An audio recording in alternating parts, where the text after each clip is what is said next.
La ilaha illallah. La ilaha illallah. La ilaha illallah. La ilaha illallah. So I was able to end this dhikr because I got the message to tell to you that you must allow yourself to be love, to let love come through you, and don't worry about it coming from you. Don't worry about people thinking you're being stupid or over emotional or irrelevant or wanting something from them. Just know that you want more love in the world. And that if you're making a mistake with somebody because you didn't read them clearly and they're going to close off, it's okay. That's their problem. If you can't accept other people's love, accept it anyway. Because I'll tell you, when I was given the whole thing about this cancer that I had, and I opened up, it was really amazing to me to know that this love was not coming from me, it was coming through me, and that I could allow it to come through my whole body, that I didn't have to be a totally loving person all the time. I didn't have to be the picture of Jesus, or I didn't have to be the picture of Mary, or I didn't have to be in any of these pictures of nouns, proper nouns from the past and pictures from the past. Go into your heart and get used to your heart where it hurts, what it feels like. And then just allow yourself to know, really, do I want to die? No, I don't want to die. Is it okay to die? Yes, it's fine to die. Well, what happens when I die? I don't know. I don't know. I don't even know what made this world. I know there are a lot of people looking for it, and I'm probably not one of them, but I was for a long time. But it's worth it just to be here. It's just worth it to be with whoever is here. And I just am so grateful for you to be here. So as long as I'm alive, I'll keep coming here and seeing you, my beloveds, who are committed because you've come here. Thank you so much from the bottom of my heart, even further down through my whole through my whole electrical system. Yay, photons! Thank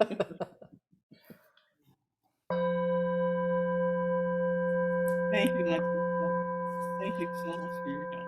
Thank you, Asha. Somebody said we love your wild and bold heart, and we all do. Okay. Well, You're wonderful. thanks. Thank you. See you next month. Mwah. Okay. I love you, Asha. Well, listen, if any of you are people who I love you. I have to say something to you. I had no idea that people who I didn't know knew who I was. I didn't know that I was as well known as I was. And on my birthday, and then on I've been getting these love letters. I cannot answer them. I mean, because basically that would take up my whole life. And so I just want to tell you how much I appreciated those, but you don't have to write them. I feel enough love, that as much love as anybody could possibly feel. So if you feel like doing it, fine, but don't do it out of any sense that I need it. I'm fine. Okay?